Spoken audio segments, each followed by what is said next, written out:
Halo kawan sekalian, apa kabar? Semoga kalian di sana selalu diberikan kesehatan dan juga keselamatan. Nah, dalam video kali ini kami ingin sekali untuk membahas seorang tokoh yang memiliki andil penting di dunia kesehatan, yang tentunya sangat berpengaruh pada keberlangsungan hidup manusia bahkan hingga saat ini. Ini tentang seorang ilmuwan yang mungkin tidak sepopuler ilmuwan lain. Dia sangat berjasa berkat temuannya yang bisa dibilang kebetulan atau tidak disengaja.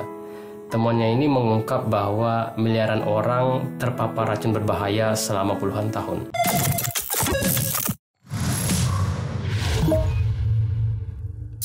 Oke, jadi dalam perjalanannya dunia kesehatan memang selalu menghadapi permasalahan yang hampir saja mengancam kehidupan manusia, baik itu secara alamiah ataupun karena ulah manusia itu sendiri.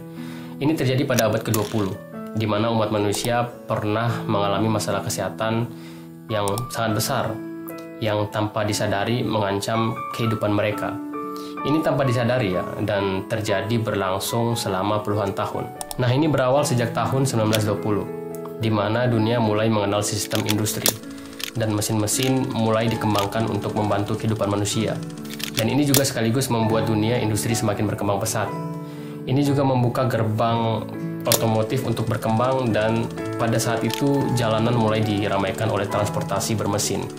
Nah, tentunya untuk menunjang performa mesin pada saat itu, para pegiat dan industri otomotif mulai gencar melakukan penelitian agar mesin yang mereka produksi memiliki performa dan ketahanan yang baik, hingga mereka menyadari bahwa bahan bakar adalah kunci untuk meningkatkan performa mesin.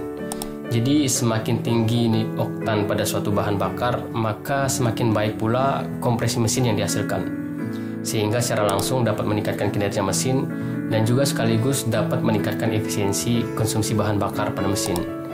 Hingga seorang ilmuwan, seorang kimiawan asal Amerika bernama Thomas Migley menemukan bahan adiktif yang murah dan juga sangat efektif dapat meningkatkan nilai oktan pada bahan bakar, yaitu timbal.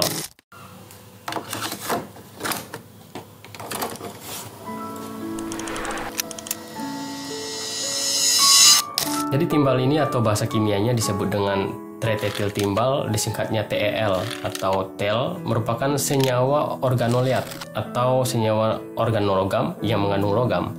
Nah, timbal ini sebenarnya pertama kali ditemukan oleh kimiawan Jerman bernama Carl Jacob pada tahun 1853. Hingga akhirnya oleh Thomas Migley menemukan bahwa tretetil timbal ini adalah agen anti-nok yang sangat efektif dan murah, dapat meningkatkan oktan pada bahan bakar bensin pada saat itu. Jadi gen anti-nok ini merupakan senyawa kimia yang ditambahkan dalam bensin. Nah, di mana fungsinya ini untuk mencegah ketukan mesin. Jadi teman-teman mungkin yang berkutat di dunia mesin mungkin lebih paham tentang ini. Jadi kalian bisa tambahkan detailnya di kolom komentar. Jadi intinya anti-nok ini dapat meningkatkan performa mesin dan juga efisiensi mesin dengan cara meningkatkan nilai oktan dalam bahan bakar. Nah, timbal ini dapat digunakan untuk meningkatkan nilai oktan di bensin sehingga performa mesin dapat meningkat. Ini kayak mirip-mirip kasus oplosan itu nggak sih? Hingga ada sebuah perusahaan otomotif bernama General Motors Corporation di mana tempat Thomas Migley ini bekerja, mematenkan timbal sebagai agen anti-noknya dan menamakan produknya dengan nama etil. Sehingga pada tahun 1920, penggunaan bensin bertimbal ini mulai marak digunakan dan dipasarkan secara global. Nah, kurang lebih setelah 30 tahun bensin ini marak digunakan di dunia, hingga tahun 1953 ada seorang ilmuwan yang sedang melakukan penelitian dan mengamati ada sesuatu yang ganjal pada lingkungan. Dia menemukan sesuatu yang aneh dan sekaligus juga membahayakan. Jadi, nama ilmuwan ini adalah Claire Patterson.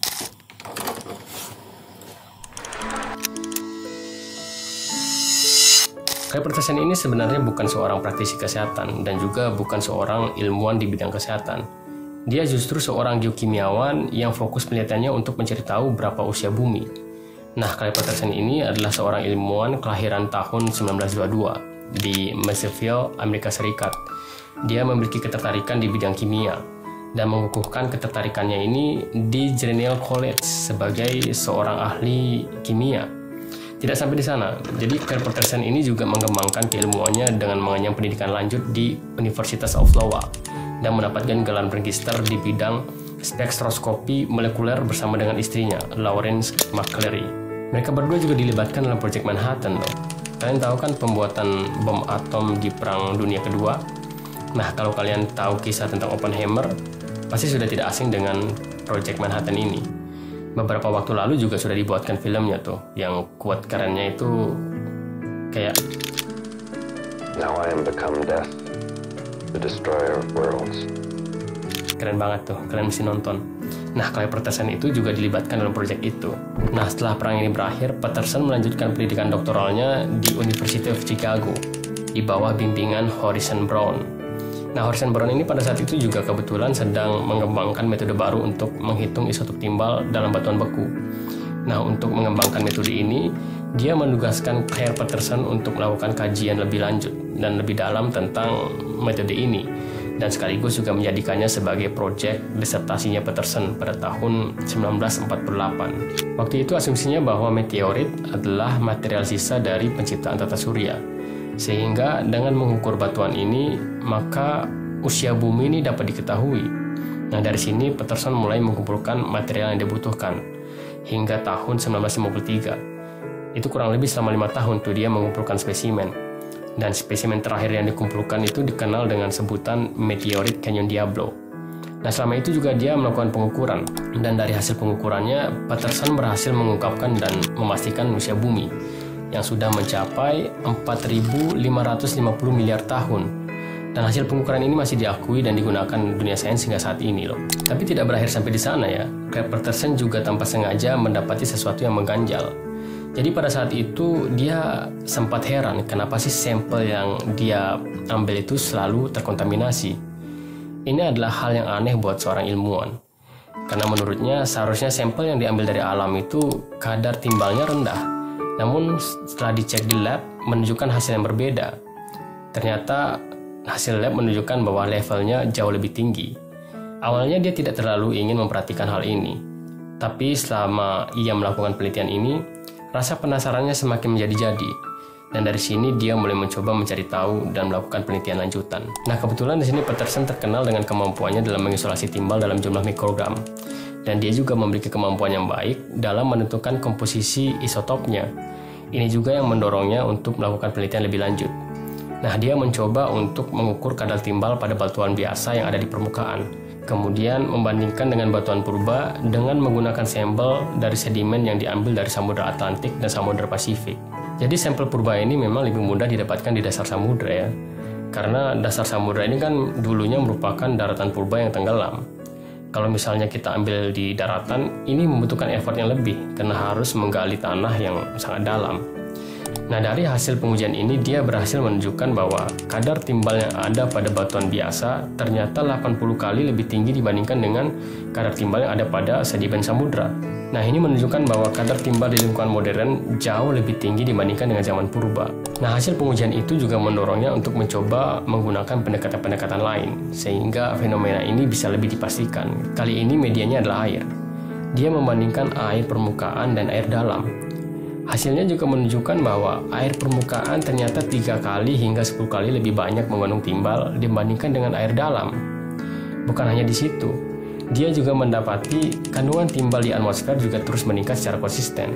Nah, ini menunjukkan bahwa siklus geokimia timbal di alam itu sudah tidak seimbang lagi.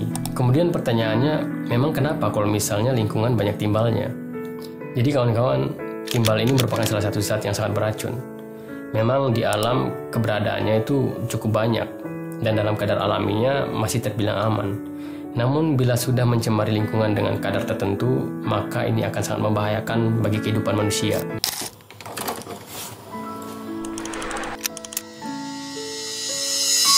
Nah, timbal merupakan logam berat beracun yang keberadaannya memang berlimpah sebenarnya.